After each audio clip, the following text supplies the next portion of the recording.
சுவையான உணவு, மனமகிழ்ச்சி, நிம்மதி இதெல்லாம் வீட்டில் கிடைக்காவிட்டால் வெளியே தேடுவது மனித இயல்பு தானே. அதை குற்றம்னு சொல்லலாமா? வேலையில் ஒருத்தர் வேலை செய்கிறாருன்னு வச்சுக்கோங்க. வேலை செய்கிற இடத்துல கிடைக்காத வருமானம், போதிய வருமானம் கிடைக்கல, போதிய மரியாதை கிடைக்கல, அங்கே சௌகரியம் இல்லை அப்படின்னா இந்த மாதிரி காரணத்துக்காக வேறு இடத்துல வேலை தேடுவது குற்றமாகுமா என்ன?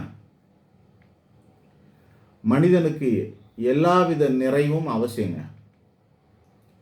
நிறைவு பெற்ற பின்பும் ஏதாவது ஆசைப்படுறான்னா அது பேராசையாக இருக்கலாம். அதை தான் பேராசைன்னு சொல்லணும். அடிப்படை தேவைகளுக்கு தேடுதல் இருந்தால் அது பேராசையாக இருக்காது.